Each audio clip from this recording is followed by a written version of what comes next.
So, a lot of what's going on right now that's affecting pretty much everyone in the world is having to deal with choices and decisions and ideas that had never crossed your mind or didn't seem like realistic possibilities in the short term. And even more so, what's happening is that a lot of the conversations and things presented seem so far-fetched and unbelievable that cognitive dissonance kicks in by default. It's like, maybe I could believe that in another 3 years or so forth. The movies, the video games, the TV shows, the commercials, the music, entertainment as a whole was catered to create a world that you bought into. It's that simple, honestly. The concept of entertainment is to bring you into a world. A story does that. A good song, a book, giving you memories of moments or reflect on them. And that's the magic of entertainment, to entrap you into this moment. So to say that that's not even presented to list it as an argument, that is what the industry of this has done. And it just went to all products, services, and goods. Like, some things are hard to believe, but we live in a world right now where it's a choice you have to make. And once you get through all the smoke screens and the barriers and the red flags of tinfoil tales and crazy conspiracy theories, once you start to really listen and vibrate, you realize that it's not that you don't believe some of this is true or even all of it is possible. It's that you don't want to, because the whole thing that makes it difficult is, what do I do?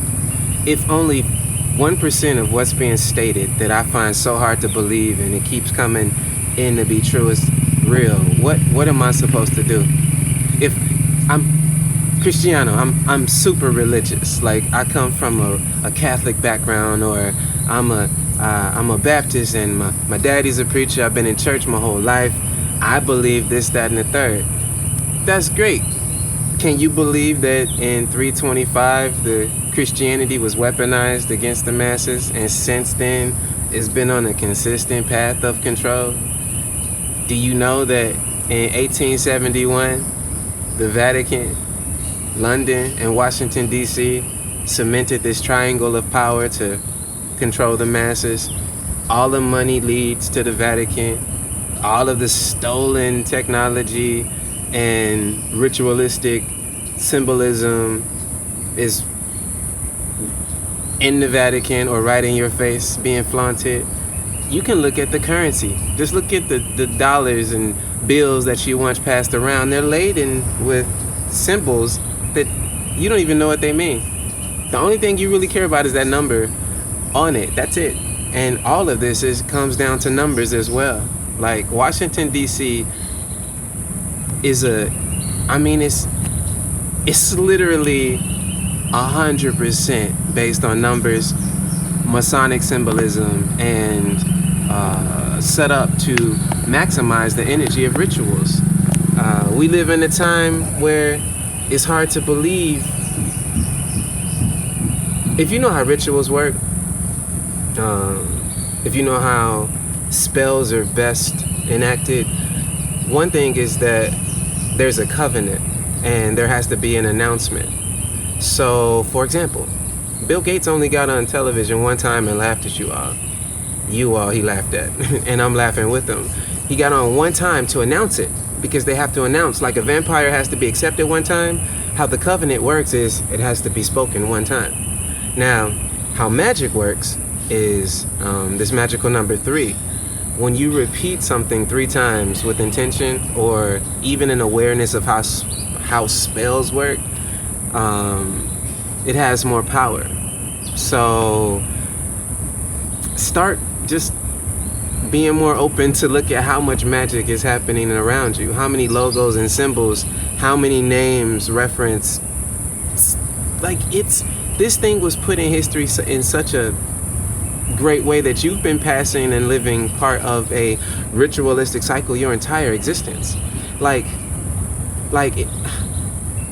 how can I explain this?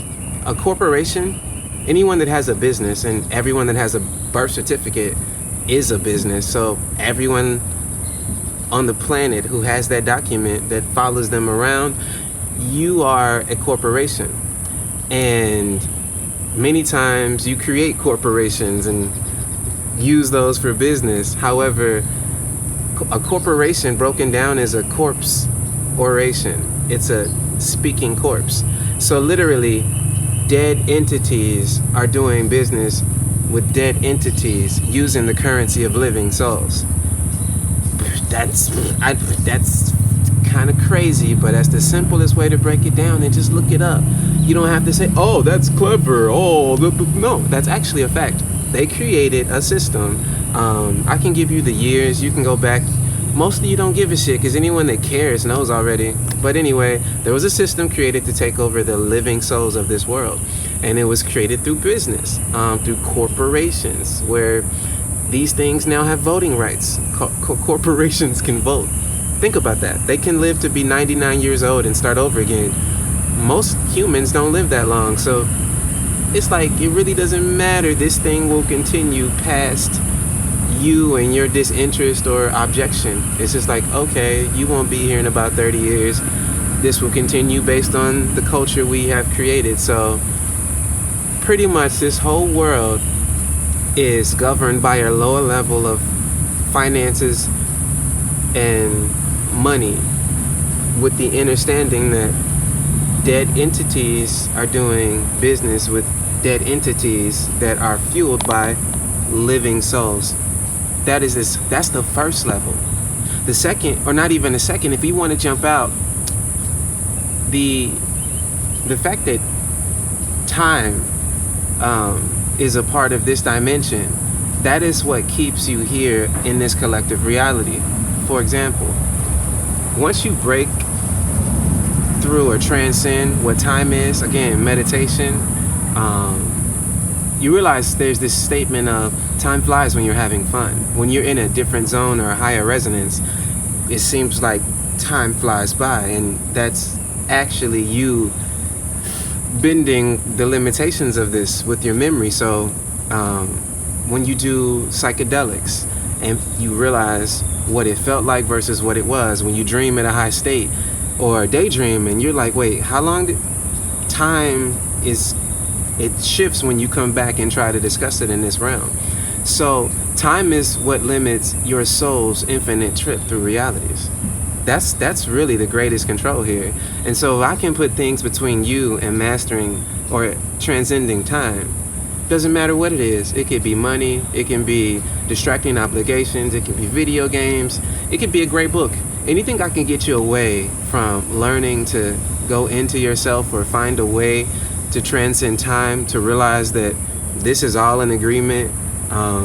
You have so much more access, and there are dimensions of sight and frequencies that we have. It's once you start to get a grip on that, you won't really want to do anything but go into a cocoon, find a way to get as close to you as possible and evolve. And that's a lot of what's happening now. A lot of people are going into these cocoon modes. They're like, hey man, I just feel like being alone. I really feel like focusing on myself, and that's the start. The other part is clean up your diet. The lighter you get, the more light you can take in, and the more data you receive, and awareness and updates and activations. We're traveling through a piece of this planet and this universe that is not highly relatable. We are evolving based on the fact that these new sources of activation from our weakened atmosphere are affecting us, and all of the plants, all of the sentient creatures are evolving. And it's evidenced just by the fact that there are more active volcanoes and earthquakes. There are storms taking place. Part of those are part of manipulation of the weather, which is a whole different subject. But it's really important that you just go beyond now, because nothing that you see given to you is really accurate. Everything has been infiltrated. You've been lied to about everything.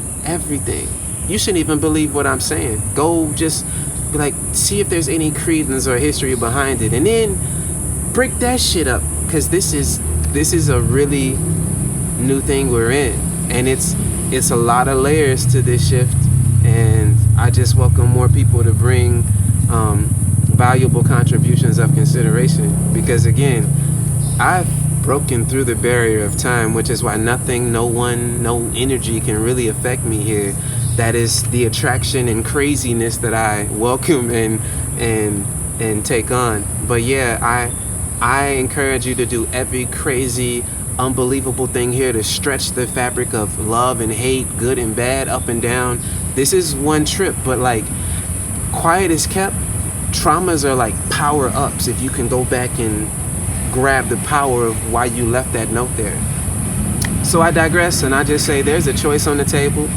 There's a fight for your soul that is coming at all levels, from your food to the air to this crazy, obscene, unfounded medical scare. All of this. And the next thing after the medical scare will be the food. There's nothing greater than that. That's the greatest tool of control that's ever been used. I used to tell people, hey, you can give me all the seeds. I'll give you all the money. And let's see where this ends up. The food shortages, or the control of the food, is coming. Bill Gates just got acknowledged as to be the largest private landowner in the United States. And he also offered to give free plant-based protein for anyone that takes the vaccine. And wait, what's really going on? None of this makes sense. Instead of providing water, they provided vaccines. Instead of removing debt, they provided a vaccine. Instead of gifting funds to the people who they're riding the backs and the souls of in these governments, they decided to fund wars and other happenings around the world, while these COVIDiots are sitting like, why won't they give us funds so we could live in this system that we're trapped in? Hey man, you guys need to wake up really fast. Outside of the shit ton of deaths that are coming, the cognitive dissonance is going to make some people's heads blow off. The evolution that is not even explainable of our bodies and DNA, and the children coming, those who are clean enough to actually go through part of it now, there are discomforts and transitions that won't be conceivable or explainable. You need to start doing things that you've never taken the time to do, things that as a child you sat in and would go for. You don't need to be scared to be wrong or to fall. Get the fuck up. Say I learned more, and so yeah, I don't believe that anymore. You weren't wrong to believe it. Just when you know more, you do more. Know better, do better. But I am evolving at levels that I cannot explain. I can only share through experience, and be mindful that we have auras that exist outside of us and around us that go anywhere from 1 and at a great level 12 meters. That's power. But we exist with our aura, so be mindful of the aura that you have. Be mindful of the anger and the hate that you take on, whether it's yours or not, because you may think lightly of it, but it is affecting everything around you. So peace and hair grease. Holla back at your boy. Ciao.